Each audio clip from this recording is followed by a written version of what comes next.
أهلا بكم أعزائي المشاهدين في حلقة جديدة من برنامج صوت مهم. يسعدني أن أرحب بحضراتكم جميعا، وكل عام وأنتم بخير بمناسبة شهر رمضان الكريم. ما شاء الله ما زلنا نسير في أجواء شهر رمضان المباركة والأجواء الجميلة اللي بنشهدها مع الناس في الصيام والطاعة. ربنا يقربكم إليه أكتر بإذن الله.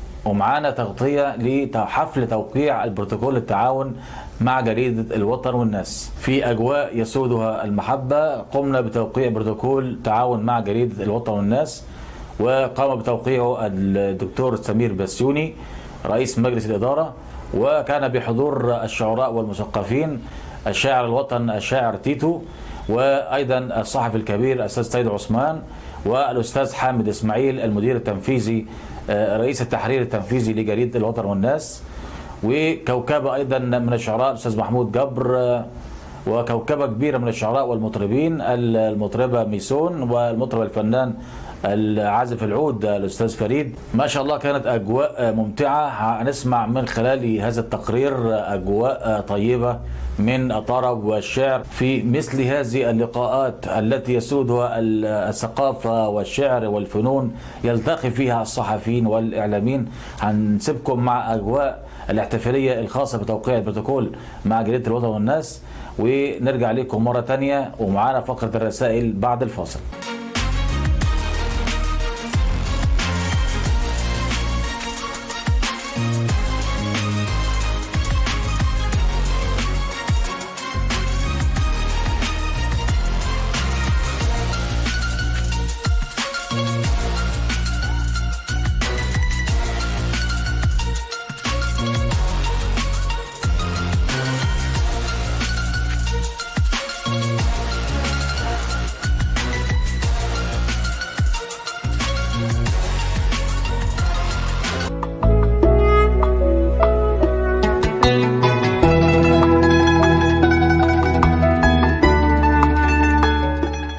احنا كجريدة الوطن والناس جريدة كل الناس، وبيشرفنا ان احنا نتعاون ويبقى فيه بروتوكول تعاون بيننا وبين برنامج صوت مهم.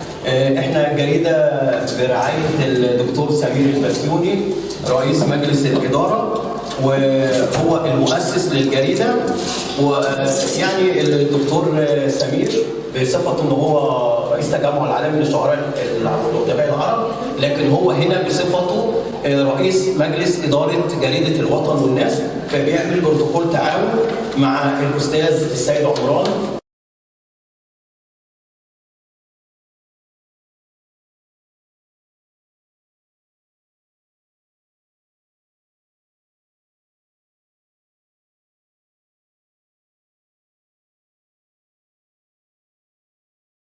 النهارده في اطار احتفاليه برنامج صوت مهم وجريده الوطن والناس بتوقيع بروتوكول تعاون ما بين الجريده والبرنامج، ويسعدنا ان نلتقي بالدكتور سمير بسيوني رئيس مجلس اداره جريده الوطن والناس. دكتور سمير، اهلا وسهلا بحضرتك. اهلا وسهلا بكم وبقناتكم الجميله الرائعه التي نتمنى ان تحفل دائما بكل ما هو جديد. حضرتك عايزين يعني تحكي لنا حضرتك عن البروتوكول ده، ويحكي عن ايه وايه تفاصيل البروتوكول. البروتوكول اولا سعدنا به وسعدنا باللقاء معكم، والحمد لله استطعنا أن نكون وحدة واحدة في حسن التعامل في كل المجالات، وخاصة البعد عن الإرهاب، خاصة البعد عن كل ما هو يسيء إلى الإنسان وأسلوبه ورقيه. من خلال الإعلام استطعنا أن نتعلم من القيادات المختلفة كيف نكون نحن، وكيف يستطيع الإنسان أن يعي بضميره ما يقول وما يفعل. فالضمير هو النار المتأججة التي تسبك فيها الأحلام. تعلمنا من قيادات أن نكون أصحاب ضمير وأصحاب عمل وأصحاب فعل، وأن يكون لنا السبق في كيفية التعامل مع إرادة الشعب وموقفه، والبعد عن كل ما يسيء إلى أي إنسان مواطن مصري.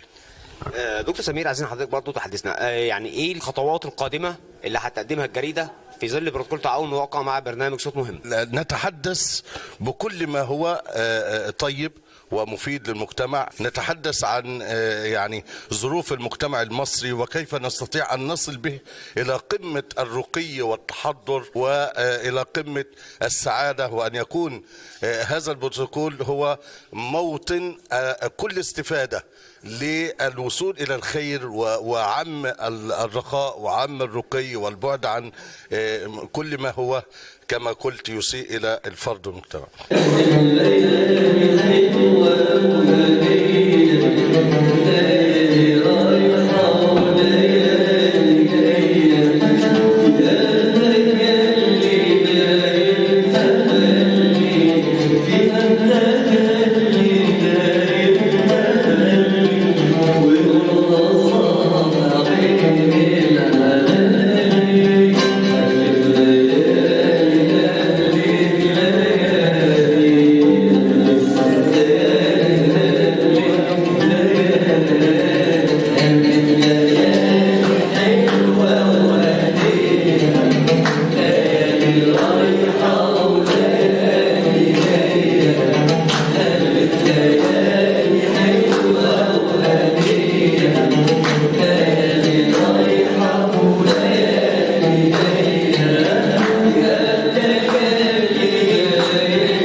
يسعدنا ايضا ان نلتقي مع الاعلامي السيد عمران مقدم برنامج صوت مهم. اهلا وسهلا بحضرتك يا فندم. اهلا وسهلا بحضرتك. اهلا وسهلا.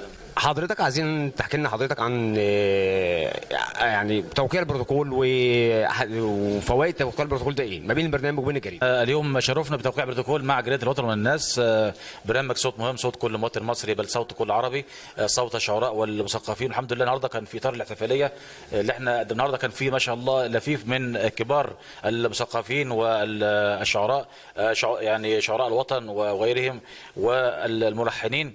بصراحه الاحتفاليه كانت يعني جميله ونسعدنا بها في مقر الجريده. احنا بنتفق دايما مع الجرايد او الصحف التي بتخدم الوطن او تخدم المجتمع، فكله يخدم من خلال يعني عمله. تقريبا كان في سبق اكتر من توقيع بروتوكول ما بين برضه البرنامج وبين اكتر من جريده.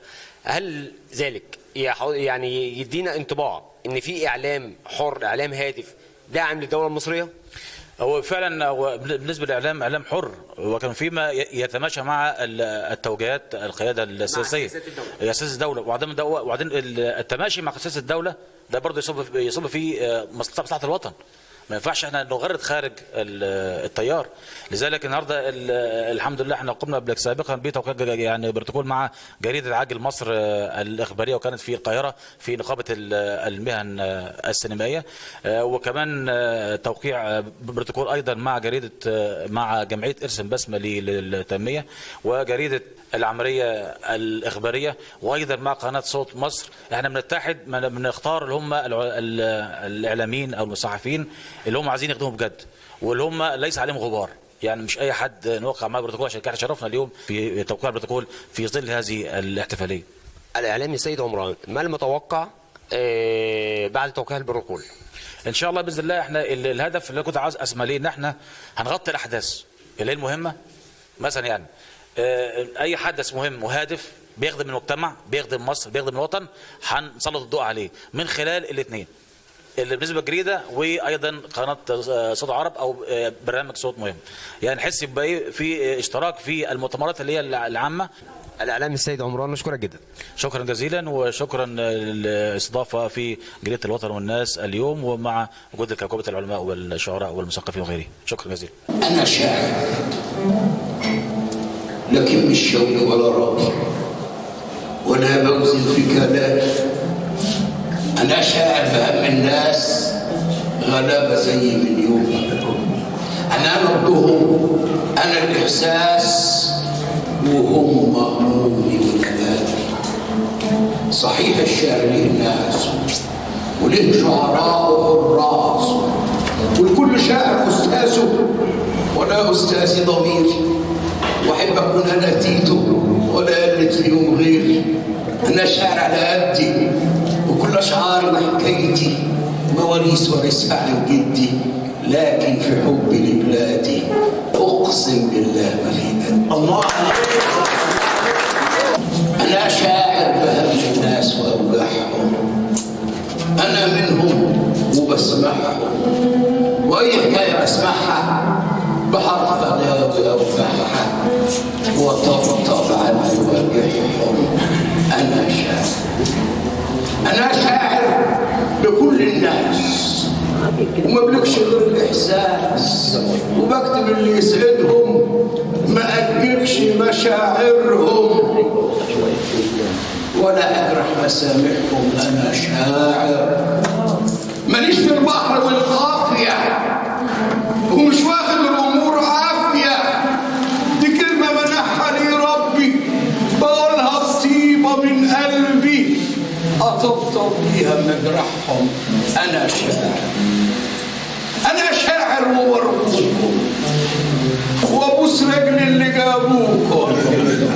يا شعرة مصر واشاوسنا، يا اسيادنا واسادسنا، لو عندك حاجة تسعدهم يا سيدي اكتب وسمعهم، وزيد من الحرف والإحساس، وخلي الحرف طيب للناس، ما تكتبش اللي يوجعهم. أنا شاعر بهم الناس وأوجعهم. لما جيت أقول لمصر أمي، خفت تزعل مني أمي، ردت أمي قولها يا ابني، هي أمك قبل مني. الله، أنت أمي وهي أمي، الاتنين بيجروا في دمي. أمي بتبكي بكاء مش عادي، واقفة بتنده يا ولادي، مالك يا أم الحزن في عينك؟ بتهن يا ابني ومن أولادي، ولادي ناسهم فريق، محتارة يا ابني ما بين الاتنين، واحد مؤمن كده بالفطرة والتاني اتعصب بالدين، والاتنين يا ابني ولادي طيبين ومخلصين، بس دي خطة تجارة مسيئة ملعونة واليوم الدين، طول عمرها حطاني في راسها وانا صلبة برب العالمين. ما هو حبيبي وكل مرادي، وذاكرني في كتبه وفي الدين، واداني من علمه شوية، وقال لي نهاية الظالمين، وقال لي هينطق شجره وحجره. يلا ورايا الملعونين، لكن يا ابني حزني في قلبي للي بيحرقوا بيتي وارضي. عارف دولت يطلعوا مين؟ دول اولادي وفرزيت كبدي، بادي عليهم وانا غضبانه وانا اللي يقول لي. وأول رسالة في هذا البروتوكول العودة لأخلاقنا ومبادئنا، وده شيء مهم جدا محتاجينه الأيام الجاية. نرجع تاني نحب بلدنا ونصحح مفاهيم أولادنا ونسيبنا من الفيس ده شوية ونرجع لمبادئ أجدادنا. على فكرة الطبلية كانت أكبر علم، لأن الطبلية لما كوهين قال لميشيل، قال له يا كوهين مش هتعرف تخش للمصريين طول ما هم قاعدين على الطبلية.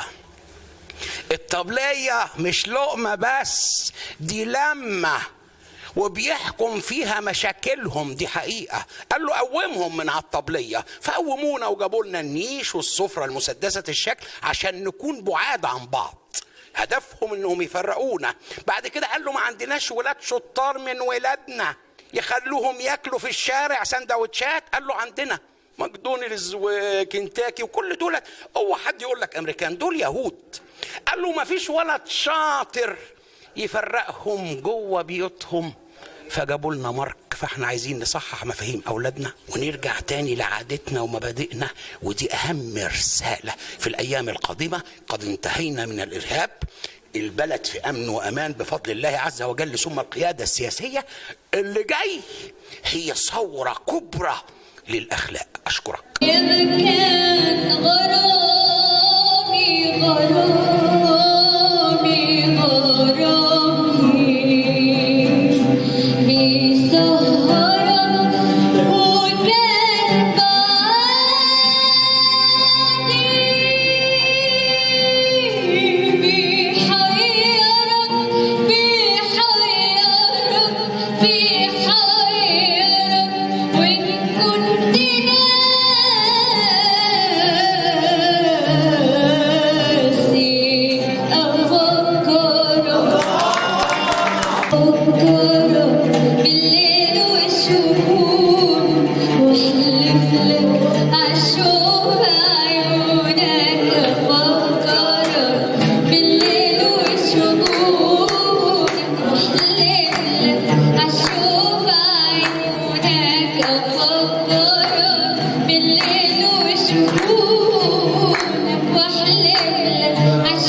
بشتغل في العمل السياسي بقالي دخلت على 50 سنة.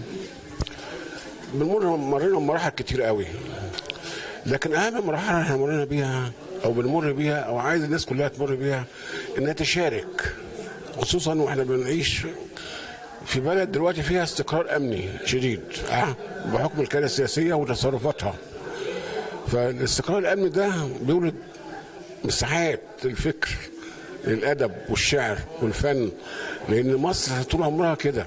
مصر طول عمرها الفن هو مقياسها والرياضه، والادب. فانا بحب اشارك مع الدكتور سمير بسيوني رئيس جريده الوطن والناس، واشارك مع الاستاذ حامد هذه الامسيات بتسري وتعرفك على ناس. الاستاذ سيد عمران صراحه على المجهود الكبير اللي هو بيقوم به وقناته المحترمه، لان هذا المجهود يتحسب له. وانا كل ما اروح في مكان صراحه الاقي الاستاذ سيد موجود بشكل جميل قوي قوي قوي، وده يدل على شيء، يدل على وطنيه الراجل، وحب الراجل لهذا الوطن. بشكرك جدا يا فندم. نشارككم حب يفوق البشر، وحبك فوق احتمال البشر، فأنت الوجود وأنت البصر. وحبك حبا يفوق الخيال ويمحو محاسن كل الصور، فأنت الحياة بأبعادها، فأنت الحياة بأبعادها وروح الأمان وحلم العمر، وأنت الجنان بأشكالها، وأنت الجنان بأشكالها، وأنت الجنان بأشكالها ودنيا الخلود ومسك المقر. جمالك شمس تضيء الوجود، جمالك شمس تضيء الوجود، ووجهك نور يضاء القمر.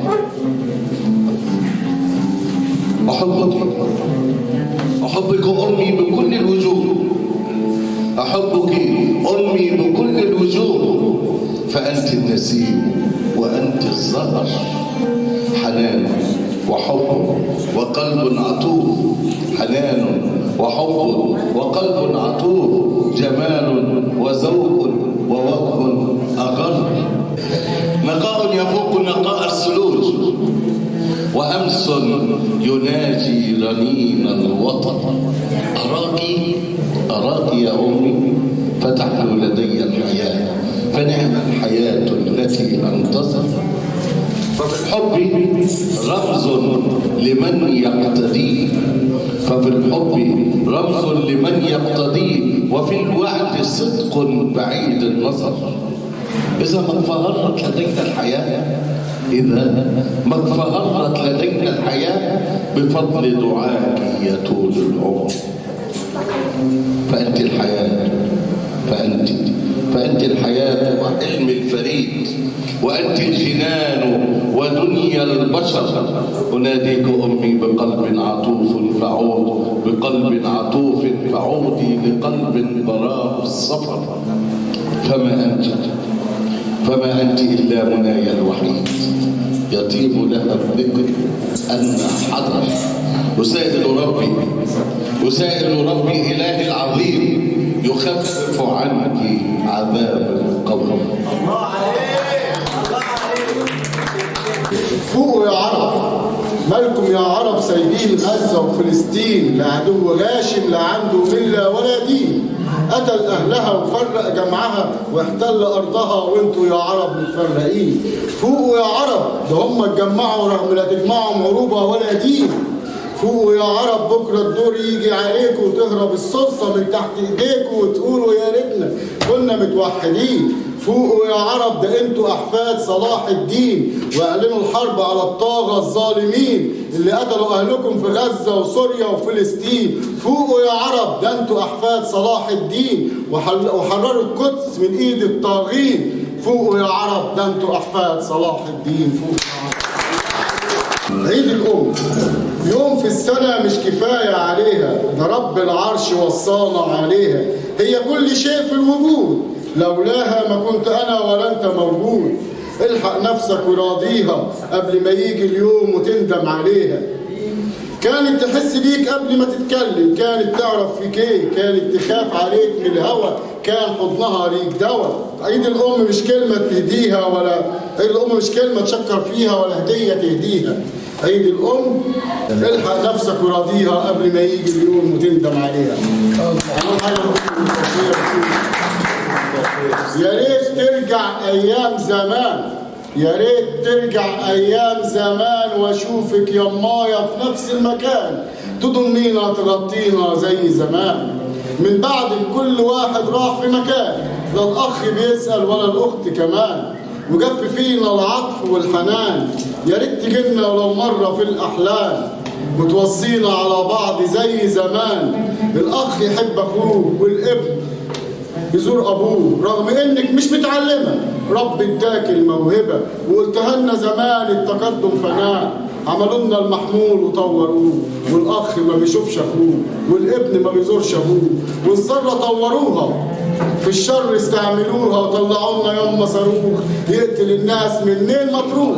يا ريت ترجع ايام زمان واشوفك يا امار في نفس وحاجات كلنا مش عايزينها.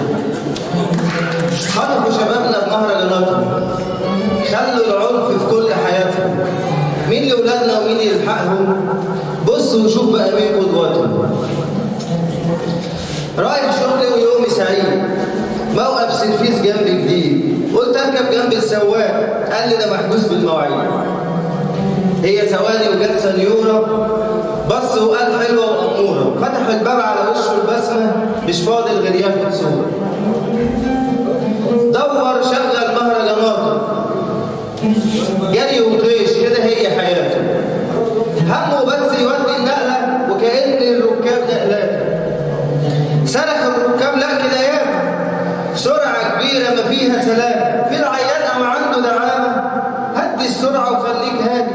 طبعا والسواق مش فاضي، كل ده دايما يحصل عادي. طب وقت التسجيل مش راضي، يحصل حمل دماغي وجعاني. فجأة وحوت في طريق تاني، قال يا جماعة الصبر ثواني، أصل الظابط واقف برضه والرخصة هتتاخد تاني. ذنب أنا إيه يا اسطى إنك خايف؟ أنت بتهرب تبقى مخالف. عندنا شغل ولاد عطلنا، قال لا مؤاخذة كله شايف. قلت كفاية كده ونزلني، هاخد توك توك هيوصلني في مواعيد الشغل يا ريس، واللي بيحصل ده يأخرني. ركبت توك توك كده مع شاب، خبط ورزع وهد وده، قلت له وطي الصوت يا حبيبي وهدي السرعة عشان في مطب. هز دماغه كده ومتضايق، قال فكك أنا والله ما فايق، أنت عايز تتحكم فيا؟ ما أنت هتنزل بعد دقايق. هو كده كان عاجبك بمشي، قلت أنا هنزل أحسن أمشي، أنا تعبان أصلا ما بنامش، ليه تتعبني وما تكلمش؟ والله ده وضع ما يعجب حد. قال لي هتنزل يعني كده؟ هات لي فلوسي وعد لي عقد، تقعد تنزل ولا يشغلني؟ أنا مش بشغل نفسي بحد. قلت له خد منك لله، والله ما هركب تاني معاك. هي دي أخلاق مهرجاناتكم؟ كل واحد يمشي على هواه. أغانيهم عنف وسكاكين، تشجيع لشباب منحرفين، واستعراض عضلات ومناطق. ما تقولش في حرب مع الصين، كل دقيقة بنسمع عنها. وشباب جاهزة لأي مشاركة، والأتفه أسباب تتحول لمشاجرات والدم ده بينهم، ومعاكسات لبنات وتحرش. مهرجاناتهم والله ما حدش يقدر ينكر إنها دعوة لفساد بنت وشاب يحشش. حتى الكورة كانت على الهادي، كل فريق بيشجع نادي، والروح كانت روح رياضية. مش في الكورة الناس تتعادي، دلوقتي الروح مهرجانية وتهور وكمان أنانية. شوف على الفيس هتلاقي الفوضى من أرواح مش متربية. افرح لما فريقك يكسب، من حقك تفرح وتشارك، واسعى لما فريقك يخسر، بس لا تشتم ولا تتعارك ولا تتعصب يوم للأهلي ولا تحرق دمك لزمالك. دي رياضة يا صاحبي، ما ينفعش تبقى سبب في خناق ومعارك. شعبنا أحسن شعب يا ناس، شعب كريم مليان إحساس، بس نحافظ على أخلاقنا والتعليم ديننا ما ننساش. أشكركم.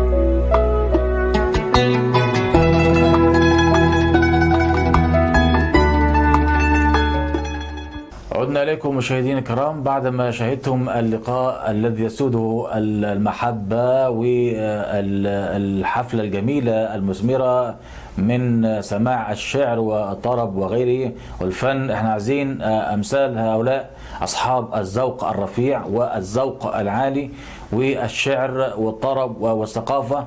مصر مليئة بالموهوبين من الشعراء والمثقفين وغيرهم، وطبعا يعني ليس كل ما نشاهده في المجتمع مجرد إسفاف أو مهرجانات، لا، في شعر وفي ناس ترتاح إلى هذه الأمثال، هؤلاء الشعراء وهذا الكلام الطيب. فكل سنة وانتم طيبين. وجه معادنا مع فقرة الرسائل. معانا رسالة من المواطن عادل حلمي من الجيزة، بعت لنا طبعا بيقول هو بيستغيث بالسيد رئيس الجمهورية الرئيس عبد الفتاح السيسي ان زوجته اللي اتعملت حادثة، وهنشوف برضو المشهد الحادثة اللي عندها، طبعا بتطالب بالعلاج عن نفقة الدولة. هي اتعالجت قبل كده في عملية سابقة، ولكن العلاج نفسه يعني هو مش قده. طبعا تخيل كده لما يعني هتشوف المنظر، منظر رجلين مفتوحة ازاي، ودي بتحتاج كل يوم غيار. تخيل بقى شوف العلاج بقى اللي يعني يوميا. شوف لما راجل مثلا يمتلك كل ما يمتلكه باعه من اساس حتى بيته عشان خاطر يعالج زوجته، ففين المسؤولين عن كده؟ يعني بصراحة أنا يعني مقدر موقفه، وإحنا في شهر رمضان الكريم المبارك، يعني نتمنى استجابة لهذا الرجل. حتى الممرضين ممكن يساعدوا بأي شكل. يعني الممرض بياخد 150 جنيه في اليوم، ده غير العلاج وكده، وده يوميا. تخيل بقى هذا المشهد وإحنا في ظل الظروف اللي إحنا فيها دلوقتي. فطبعا هو بيستغيث بالرئيس عبد الفتاح السيسي ان يصل له صوته وتتعالج زوجته على نفقه الدوله، لان هو عمل العمليه وخلاص سابوهم على كده، قال لك ايه مفيش علاج تاني، واصبح هو في معاناه. احنا معاك يا استاذ عادل حلمي، وان شاء الله تلاقي استجابه لشكواك، وتلاقي برضو من اهل الخير اللي يساعد معاك باذن الله من المسؤولين وغيرهم. بهذا أعزائي المشاهدين كان ختام حلقتنا اليوم. كل سنة وانتم طيبين بمناسبة شهر رمضان كريم. واللي عايز يتواصل معنا يتواصل معنا عبر الهاتف المبين على الشاشة أو عبر صفحتنا على الفيسبوك، صفحة برنامج صوت مهم. أشكركم وإلى لقاء آخر في حلقة قادمة بإذن الله. إلى اللقاء.